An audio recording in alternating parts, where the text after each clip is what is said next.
On va parler d'une question qui nous est souvent posée à HUP, c'est finalement ma situation de handicap, est-ce que je dois en parler à mon client? Donc le sujet, c'est comment bien communiquer sur son handicap auprès de ses clients, est-ce qu'il faut le faire et à quel moment de la collaboration? Je vais continuer donc sur la question de comment communiquer sur mon handicap auprès de mes clients et surtout dans le cadre d'une démarche commerciale.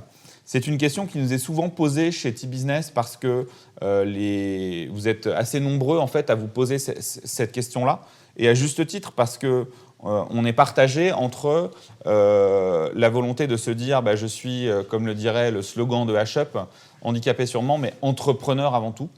Et nous, c'est une vision qu'on défend complètement aussi. Et en même temps, on se dit, mais c'est un peu dommage quand même de ne pas mettre en valeur, je dirais, l'incitation financière que les entreprises ont à avoir recours à un travailleur indépendant handicapé. Donc c'est un vrai dilemme. La conviction qu'on a développée chez T-Business au cours de nos échanges avec les TIH et nos abonnés, clients et prospects, elle est assez claire en fait, c'est que c'est handicapé sûrement, mais entrepreneur avant tout. Et donc, on conseille de procéder en 4 temps. Premièrement, quand vous êtes, donc on va se mettre dans une configuration où vous êtes face à un prospect ou à un client auquel vous pitchez une offre et vous vous dites à quel moment j'en parle. Okay. Donc, première étape, classique, je pitch mon offre ou mon service. De manière classique, sans parler de mon handicap ou du statut de TIH. Deuxièmement, une fois que le pitch est, je dirais, terminé, vous demandez un retour à votre prospect pour qu'il se positionne. Pourquoi? Parce qu'une fois qu'il s'est positionné sur ce que vous avez présenté, il est probable qu'il revienne assez peu dessus. Donc si il ou elle vous fait un retour assez favorable, dit « bah oui, j'ai l'impression que vous êtes très compétent sur ce sujet, je trouve que vous me rassurez parce que vous avez telle et telle expérience, etc. etc. » Une fois que le prospect s'est positionné de cette façon, il est assez peu probable qu'il revienne sur son positionnement une fois que vous aurez parlé de votre handicap. Donc c'est là, dans un troisième temps, que vous pouvez dire, au fait, moi j'ai le statut de travailleur indépendant handicapé, il y a une incitation financière à recourir à mes services qui se calculent de telle et telle façon. Donc pour mémoire, si vous êtes dans une activité qui est principalement, je dirais, orientée sur de la prestation intellectuelle, avec assez peu de matières premières impliquées, ça fait... On n'est plus connecté. Ah. Bon, je vais continuer pour les personnes qui sont ici. Je reprendrai. C'est l'enfer. Donc si vous êtes principalement sur de la prestation intellectuelle, il faut avoir en tête que l'incitation financière va permettre à vos clients de déduire environ 30% de la facture. En réalité, c'est souvent un tout petit peu moins parce qu'il faut provisionner un tout petit peu d'amortissement de matériel. Je reprends? OK. Alors, donc, rapidement, première étape, vous pitchez votre produit ou votre service. Deuxième étape, vous demandez à votre client ou à votre prospect de se positionner sur ce que vous avez pitché pour qu'il vous fasse un premier retour, qu'il vous dise est-ce que, a priori, ça l'intéresse ou pas, qu'est-ce qu'il en pense.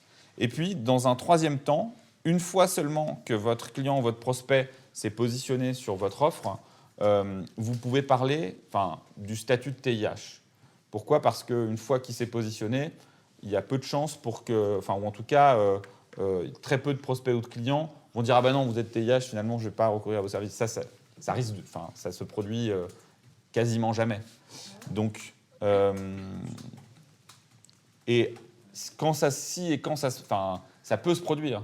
Mais en tout cas, nous, c'est le cas de figure, je dirais, le plus rare auquel on ait eu affaire.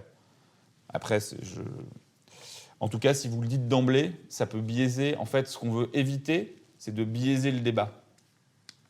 Parce que c'est les compétences avant tout, c'est la qualité des produits et des services avant tout. Voilà. Donc, dans ce statut TIH, je vous parlais rapidement de l'impact de l'incitation financière. Après la réforme, donc à partir de janvier 2010, en fait, les modalités d'incitation restent sur le fond assez similaires à ce qu'elles sont aujourd'hui en 2019.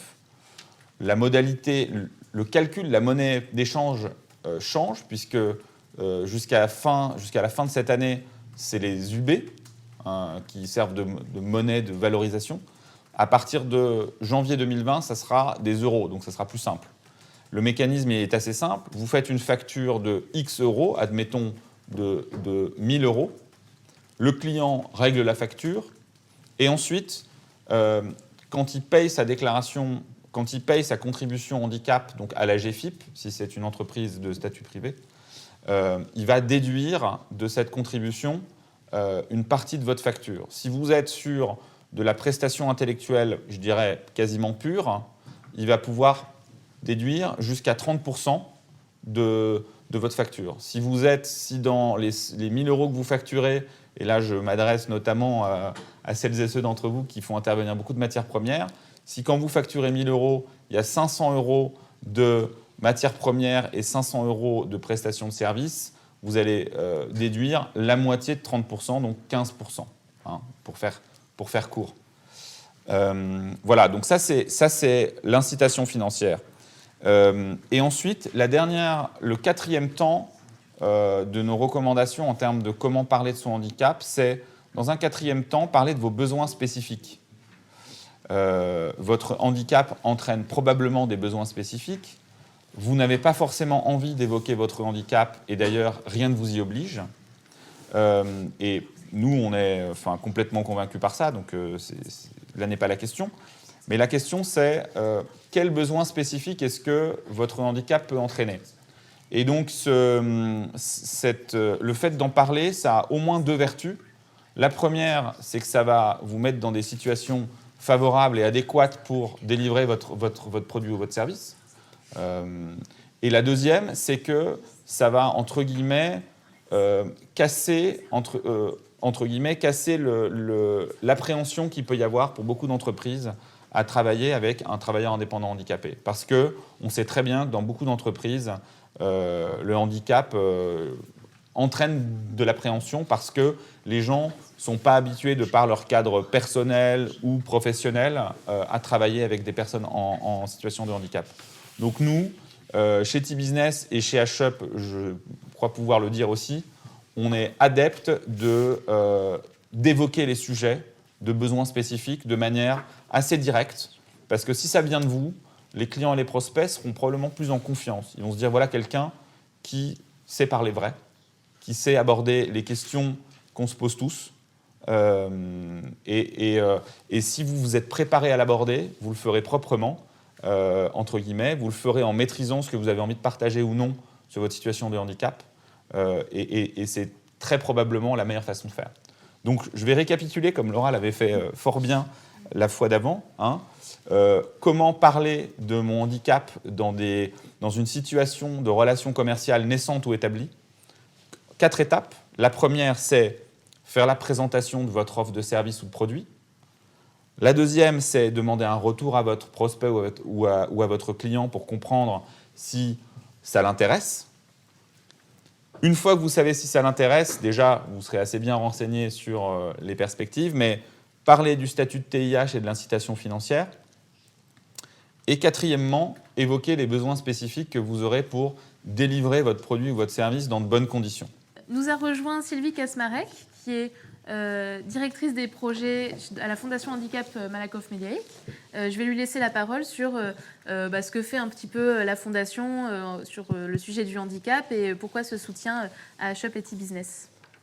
Alors Sylvie, il faut faire l'exercice de tenir à la fois le micro sur votre menton et en même temps parler pas trop loin de ce micro-là. Bon, je vais essayer de faire tout ça. Écoutez, moi je suis ravie d'être avec vous, donc de partager un petit peu ce temps collectif, sachant qu'on est peut-être un peu hors sujet par rapport à la problématique tout sensus. Laura m'avait demandé de parler du groupe, donc ça, de ce que fait le groupe. Donc je ne peux pas trop le faire parce que c'est une problématique RH. Donc bon, ce que je peux juste vous dire sur la question qui vous concerne pleinement, c'est qu'effectivement, aujourd'hui, on n'a pas trop de pratiques en matière d'achat de prestations ou de fournitures avec des travailleurs indépendants handicapés. Mais voilà, il va falloir communiquer, il va falloir y aller. C'est ni ouvert ni fermé en fait. Je pense qu'effectivement, l'idée, c'est d'apprendre à se vendre. Nous, on a un énorme service achat, donc effectivement, qui reçoit beaucoup de demandes. Le problème qu'on a, c'est qu'on n'a pas un interlocuteur dédié aux prestations avec le secteur protégé ou les TI, par exemple. Donc, effectivement, c'est compliqué. Mais bon, il faut y aller, il faut faire des propositions. Enfin, moi, souvent, je fais l'intermédiaire, mais bon, j'arrive un peu au-delà de ce que je peux faire. Mais bon, voilà, je pense que c'est une nouvelle chose, un nouveau dossier. Nous, on en parle sans arrêt avec la mission handicap. On parle de notre partenariat avec vous. Bon, voilà. Et je pense qu'il faut que ça fasse son chemin. C'est encore assez nouveau. Mais ce que je peux vous dire, c'est que, si on exagère un petit peu volontairement, c'est que le handicap, en fait, on s'en fiche. Ce qu'on veut, c'est une prestation de qualité pour répondre à un besoin, en appel d'offres, je sais pas moi. Ça peut être tout. Ce qu'il faut, c'est la qualité, en fait. Après, que la personne explique qu'effectivement, elle est en situation de handicap, que pourquoi pas. Mais on va toujours être, comme sur les recrutements, sur de la compétence et de la qualité de prestation. Après, c'est vrai que nous, par exemple, sur le secteur protégé, pour certaines prestats, on aime bien valoriser le secteur protégé. Mais bon, voilà, on est sur de la qualité. Donc, si vous proposez des choses de qualité, que ce soit en compta, je ne sais pas moi, prestations, je ne sais pas, il y a tellement de choses. Vidéo, par exemple, comme voilà, vidéo, peu importe, on peut y aller. Voilà. Donc, il faut vraiment travailler sur la qualité et aussi sur, mais Olivier, je pense que c'est votre job dans tout ce que vous faites, c'est, comment dirais-je, la qualité de l'accroche commerciale, en fait. Ouais. Voilà. Après, bon, voilà. Alors, en ce qui me concerne, dont je ne prendrai pas beaucoup de temps, donc moi, je suis directrice de projet à la fondation d'entreprise du groupe Malakoff-Médéric, qui est devenu Malakoff-Médéric Humanisme, mais bon, ça, c'est un fait. Donc, c'est une petite fondation d'entreprise qui a la spécificité de travailler uniquement sur le handicap. Donc, on soutient, alors là, plutôt des projets collectifs, parce que nos collègues de l'action sociale font déjà tout ce qui est l'individuel, tout ce qui est soutien aux personnes. Donc, nous, on est plutôt sur des projets collectifs ayant trait au handicap. Alors, on est sur la santé, sur l'emploi, sur la culture, sur le sport. Donc, on englobe à peu près tout le spectre du handicap. En rythme de croisière, on est entre 20 et 25% de mémoire par rapport aux 70 que j'ai cités précédemment ou aux 30 et quelques pourcents qu'on a sur un salaire base SMIC. On est sur des taux plus faibles. La régie me dit que...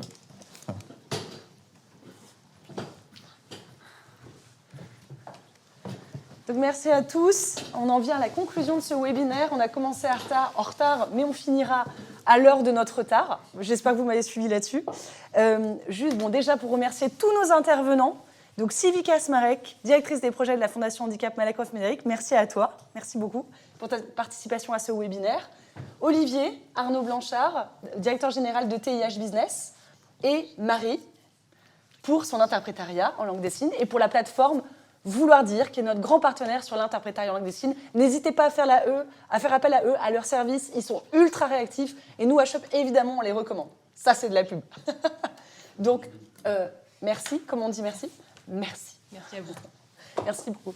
Un mot pour conclure ce webinaire. Deux mots à vous partager. Le premier sur la représentation des TIH. Et effectivement, la réforme qui est en cours, la réforme de l'obligation d'emploi des travailleurs handicapés, puisqu'on est en pleine semaine européenne pour l'emploi et l'entrepreneuriat des personnes en situation de handicap. On va remarteler ça, et finalement, ça va finir par s'inscrire dans le paysage national. Et du coup, j'en profiterai pour répondre aux quelques questions qui ont été posées sur le webinaire à ce sujet. Et deuxième point, très rapide, sur quelques perspectives 2020 d'Ashop Entrepreneur, avant de conclure ce webinaire. Sur la réforme, vous le savez, Sophie Cluzel a initié tout un mouvement de réforme du cadre de l'obligation d'emploi de travailleurs handicapés. C'est une loi qui datait de 2005, on est en 2019. Vous voyez qu'il était temps un petit peu de dépoussiérer tout ça. Je ne vais pas rentrer dans les détails de la réforme, je veux juste répondre aux questions qui ont été posées et vous dire effectivement que HUP joue un rôle dans cet écosystème. On n'en parle pas toujours, mais c'est l'occasion de vous le partager dans le cadre de cette semaine européenne pour l'emploi, l'entrepreneuriat des personnes en situation de handicap. On nous a posé les questions suivantes. Finalement, qu'est-ce que c'est que ce statut de TIH? Y a-t-il des conditions sociales particulières de l'entreprise créée pour être TIH? Peut-on être reconnu TIH et être freelance sans avoir donc une société? Donc voilà, je voulais simplement en quelques mots revenir sur cette question. Effectivement, aujourd'hui, le statut TIH n'est pas encadré par un agrément. Il n'y a pas d'agrément TIH. Ce qu'il faut savoir, c'est qu'il y a 2 textes, et on pourra bien sûr vous les renvoyer, 2 textes qui finalement encadrent la définition du TIH.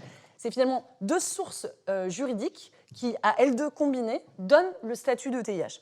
La première source juridique, c'est la définition au sens du Code du travail indépendant.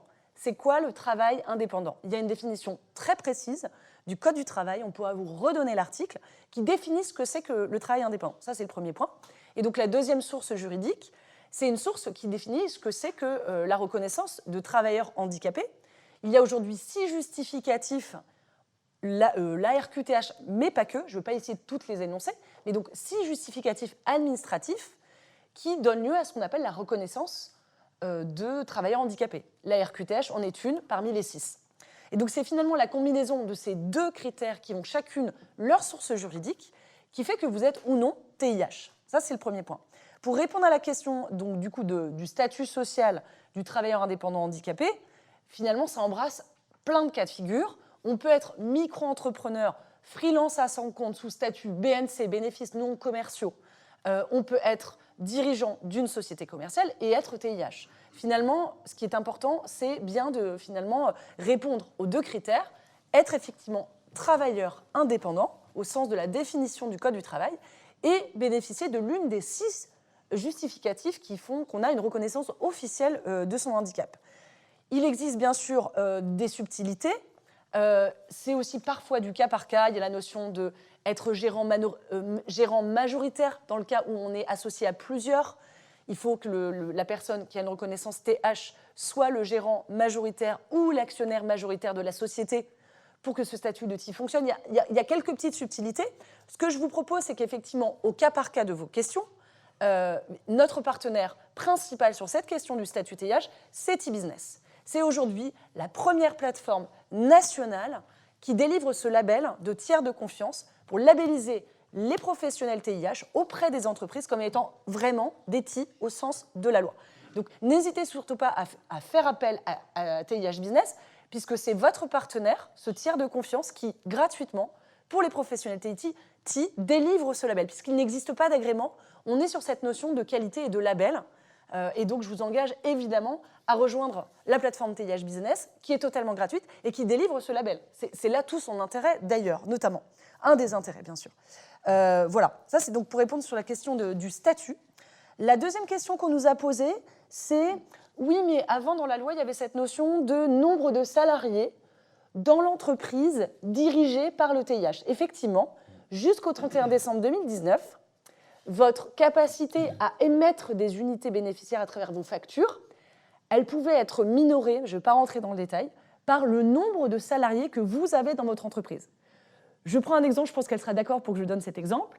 Desa Ngambok, qui dirige depuis 7 ans son entreprise ENH Lab, qui est une très belle société, une agence de communication. Desa est dirigeante TH. Elle a, si je ne me trompe pas, 6 ou 7 salariés dans son entreprise. Et effectivement, j'ai eu un échange avec elle très récent. Elle me disait, oui, mais donc si je comprends bien, aujourd'hui, lorsque j'émets une facture ENH Lab, une prestation de communication, je peux émettre des unités bénéficiaires puisque je suis la seule dirigeante de ENH Lab et je suis TH. Je lui ai dit, oui, tout à fait. As-tu des salariés? Oui. Combien sont-ils? Combien en équivalent temps plein? Et effectivement, le fait qu'elle ait des salariés dans son entreprise, ça fait que le calcul est minoré du nombre de salariés qu'elle a dans son entreprise. Et divisé divisé par le nombre de salariés qu'elle a dans son entreprise en équivalent temps plein. Donc si elle a des mi-temps, il faut les prendre en compte. Mettons, ils sont tous à temps plein, c'est du coup divisé par 6 dans son cas à elle. Ça, c'est jusqu'au 31 décembre 2019. C'est pour répondre à Ronan notamment qui nous posait cette question. 1er janvier 2020, le système change, et c'est en ça que c'est d'ailleurs assez avantageux pour les dirigeants TH qui ont des salariés, c'est que demain, donc le 1er janvier 2020, il n'y aura pas ce calcul. Pour tout le monde, ça sera le même calcul, donc de prise en compte d'une part de la facture hors taxe de la société que dirige le TIH, peu importe qu'il ait des salariés ou pas. Ça, il n'y aura pas de notion de minoration, de division par le nombre de salariés. Ça n'existera plus. Donc, vous pouvez vous prendre le chou jusqu'au 31 décembre 2019 sur cette question de division par votre nombre de salariés, mais ça ne sera plus le cas à partir du 1er janvier 2020. Ça ne veut pas dire qu'il ne faut pas soutenir l'emploi, attention. Parce que quand même, évidemment, quand on est entouré de collaborateurs, ça apporte évidemment plein de choses et ça fait gagner beaucoup de temps. Et c'est un signe de croissance de l'entreprise, donc ça donne confiance. Donc voilà, ce n'est pas les mêmes considérations. Voilà pour les quelques réponses que je voulais vous apporter sur cette réforme de l'obligation d'emploi de travailleurs handicapés. Le mot d'ordre, c'est évidemment, si vous avez besoin de vérifier au cas par cas votre statut TIH, comment ça fonctionne, comment émettre correctement vos factures par rapport à cette question-là, et bien renseigner vos clients à ce sujet. Un interlocuteur privilégié, notre partenaire TIH Business, c'est très important. Je voulais en profiter pour vous dire un mot sur le rôle d'HUP dans la représentation nationale des entrepreneurs travailleurs indépendants handicapés. Ce n'est pas juste une petite mission comme ça, c'est une mission plus invisible dans le quotidien, mais sur laquelle HUP est très présent. Présent de quelle manière? La première chose, c'est évidemment les personnes qui sont les plus mobilisées dans ces actions de représentation. Ce sont nos administrateurs. Je vous rappelle que le conseil d'administration d'HUP, c'est 12 administrateurs qui ont été élus par l'Assemblée générale, dont les 2/3 sont des TI. Et donc, ils savent de quoi ils parlent. Des TI qui sont dirigeants d'entreprise, des TI qui sont à leur compte indépendants ou freelance. Donc, on a un peu tous les cas de figure. C'est ça qui est intéressant aussi. Et donc, cette représentation d'HUP, elle passe beaucoup par eux, par leur action de porte-parole du mouvement HUP. Cette action de porte-parole, moi-même, en tant que directrice générale et à mes côtés, mes collaborateurs, de temps à autre avec TIH Business également, nous menons ces actions de représentation à travers plusieurs instances qui nous donnent la possibilité de faire entendre votre voix. La première instance, je voulais vous donner un peu de visibilité sur ces actions-là, c'est une instance qui est intéressante, qui s'appelle le Club Être, qui réunit les grandes entreprises françaises engagées sur les questions du handicap. Et donc, on a eu la chance d'être invités, on n'est pas membre du Club Être, mais on a été invités, là récemment, ça a été d'ailleurs assez intense, dans ce qu'on appelait le collectif d'alerte, qui visait à alerter le défenseur des droits des éventuelles discriminations qui pourraient se présenter dans le cadre de la réforme de l'obligation d'emploi. Parce qu'il y a des choses hyper intéressantes dans la réforme, mais tout n'est pas parfait, et c'est évidemment notre rôle aussi d'alerter sur des risques de discrimination. C'est des risques qui intéressent le défenseur des droits. Je vous rappelle le rôle du défenseur des droits, c'est la plus haute autorité juridique en France qui est saisie dans les cas de lutte contre les discriminations. Donc anciennement, ça s'appelait d'ailleurs la HALD, la Haute Autorité de lutte contre les discriminations. Aujourd'hui, c'est le défenseur des droits. Et donc, Club Être travaille en étroite collaboration avec le défenseur des droits pour simplement alerter des éventuels risques de discrimination dans le cadre de cette réforme et que ça puisse être ajusté, que les décrets puissent être ajustés si besoin était. Notre deuxième canal de représentation, c'est à travers le comité interministériel du handicap. C'est quand même aussi une instance de très haut niveau, qui est une instance consultative auprès de la secrétaire d'État directement des personnes handicapées. Il siège des personnalités qualifiées. Il y assiste très régulièrement la première dame de France, Madame Macron, qui est très sensible à la cause évidemment du handicap. Et donc on a la chance d'avoir notre président, Didier Roche, qui est personnalité qualifiée au comité interministériel du handicap. Et évidemment, il ne se prive pas de parler de la question de l'entrepreneuriat et de défendre ce sujet de manière très constante et très active, la question de l'entrepreneuriat des personnes en situation de handicap. Le troisième canal de représentation des TI auquel HUP participe activement, c'est ce qu'on appelle la concertation de la réforme. On a participé, on continue de participer aux réunions ministérielles qui se tiennent à la DGEFP, la Direction générale pour l'emploi et la formation professionnelle, au ministère également du Travail, pour défendre les intérêts des TIH dans le cadre des décrets qui paraissent dans le cadre de la réforme de l'obligation d'emploi. Et donc, c'est des réunions ministérielles auxquelles on participe, mais plus que participer, On prépare des écrits, des argumentaires, ce qu'on appelle des notes de position, donc c'est vraiment du plaidoyer, pour défendre les droits et intérêts des TIH, et qu'en tout cas, les TIH ne soient pas oubliés dans le cadre de la réforme. Et ça, pour nous, c'est très important. Et enfin, dernier point de canal de représentation, c'est des concertations plus bilatérales que nous pouvons avoir avec d'autres instances de représentation du milieu, on va dire, de l'emploi adapté ou protégé. Donc on a régulièrement des échanges avec l'UNEA, l'Union nationale des entreprises adaptées, avec le réseau GESAT, parmi d'autres, avec l'APF France Handicap, etc. Donc aujourd'hui, on est très heureux de compter dans l'écosystème des acteurs institutionnels du handicap, mais l'idée, c'est évidemment pas de s'enfermer là-dedans, d'être aussi présent sur les questions d'entrepreneuriat, et donc de faire le pont avec d'autres acteurs plus liés à l'entrepreneuriat, que ce soit BPI France, que ce soit les autres grands réseaux d'accompagnement, je pense au réseau Entreprendre, je pense au réseau Initiative, à France Active, à BGE, à l'ADI. On est en contact avec tous ces interlocuteurs et on travaille avec tous ces réseaux-là.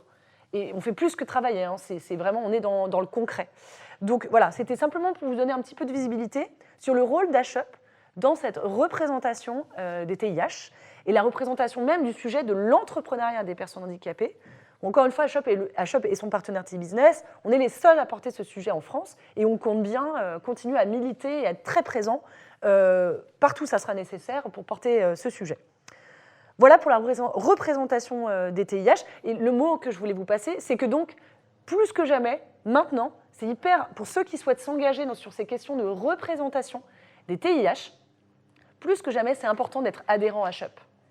C'est important d'être adhérent de ce mouvement, de devenir donc adhérent, cotisant de ce mouvement, puisque c'est lors des assemblées générales, c'est lors des réunions de concertation avec les adhérents à HUP que se discutent toutes ces questions de représentation. Donc si vous souhaitez y participer, eh bien, évidemment, je vous invite à devenir adhérent de l'association HUP Entrepreneurs. Deuxième point, donc HUP en 2020, et je terminerai là-dessus, je suis déjà trop bavarde. Qu'est-ce qui s'annonce en 2020 ? Et je suis très contente que la Fondation Handicap Malakoff-Médéric soit à nos côtés, puisqu'en fait, c'est une actualité où on partage quand même pas mal de sujets avec la Fondation Handicap Malakoff-Médéric. Donc je voulais vous décomposer ça en termes de grand calendrier de l'année 2020. L'année 2020, ça sera l'année de la rénovation de tous nos programmes d'accompagnement et d'accélération de la réussite des entrepreneurs HUP. Et c'est vraiment pour nous essentiel de lancer cette nouvelle dynamique autour de nos programmes. En 2020, il y aura 3 programmes d'accompagnement chez HUP. Le premier programme, le programme Déclic HUP, visera à sensibiliser à l'entrepreneuriat, à faire découvrir l'entrepreneuriat pour susciter un déclic, avoir l'envie d'entreprendre à des publics qui parfois sont peut-être éloignés ou en tout cas découvrent cet univers professionnel et voilà, leur permettre de découvrir cet univers à travers plein de dispositifs, des rencontres d'entrepreneurs, des jeux fictifs de création d'entreprise, voilà, un certain nombre de dispositifs qu'on va mettre en place pour permettre cette découverte de l'entrepreneuriat avant de se lancer bille en tête dans un projet où on prend des risques. Le deuxième programme, c'est bien sûr celui qu'on a depuis la création de l'association, c'est le programme de parrainage de compétences, d'accélération de réussite à travers la mise en binôme avec un coach ou un expert projet HUP. Le troisième programme, c'est tout simplement la HUP Academy, deuxième promotion donc en 2020, qui est notre programme d'accélération pour évidemment porter l'ambition d'entrepreneurs avec déjà un projet bien défini, bien cadré, pour qu'ils puissent passer à l'étape suivante. Et on a un représentant de la HUP Academy dans la salle, que je salue, Jérémy, qui est présent parmi nous. Autre actualité pour HUP, ça sera de poursuivre notre programme pour les jeunes, qui s'appelle la Semaine pour Entreprendre, Entreprendre avec T et H, en partenariat avec Andy Réseau, qui est donc une semaine qu'on dédie à la découverte de l'entrepreneuriat chez des jeunes, des très jeunes, hein, des collégiens lycéens qui veulent découvrir la création d'entreprises, là où ils en sont, c'est-à-dire ils sont encore en études, hein, tout simplement. Et donc notre ambition, c'est de déployer ce programme en Île-de-France, comme ça a été fait cette année, et dans une autre région à définir en 2020. Et bien sûr, dernière pierre à l'édifice, les trophées HUP Entrepreneurs, 3e édition, il y aura. Et nous relancerons donc la machine de ces trophées HUP en 2020 avec peut-être quelques surprises et quelques nouvelles catégories. Donc je voulais vous donner en fait tout simplement quelques rendez-vous très clairs. La première chose, c'est de vous donner rendez-vous pour l'appel à candidature de la HUP Academy, notre programme d'accélération courant février 2020. Vous donnez rendez-vous à partir de mars 2020 pour la nouvelle mouture du programme Déclic HUP pour découvrir l'entrepreneuriat. Ce nouveau programme que nous lançons donc au premier trimestre 2020. Vous donnez bien sûr rendez-vous dès le début de l'année prochaine, pour le coup, sur le parrainage de compétences pour ceux qui souhaitent renforcer la construction de leur projet avec un coach ou un expert projet HUP. Je vous donne rendez-vous pour la semaine pour entreprendre en novembre 2020 et je vous donne rendez-vous pour l'appel à candidature des trophées HUP Entrepreneur édition 2020 en mai 2020. Je vous l'ai fait de manière un peu décousue, mais voilà, il faut retenir ces quelques dates. Février 2020, HUP Academy. Mai 2020, trophée HUP Entrepreneur. Et novembre 2020, semaine pour entreprendre. Apportez votre témoignage auprès de jeunes, très jeunes, qui découvrent l'entrepreneuriat dans leur parcours d'études. Voilà, merci à tous et merci pour cette participation au webinaire HUP spécial SEPH 2019. À bientôt.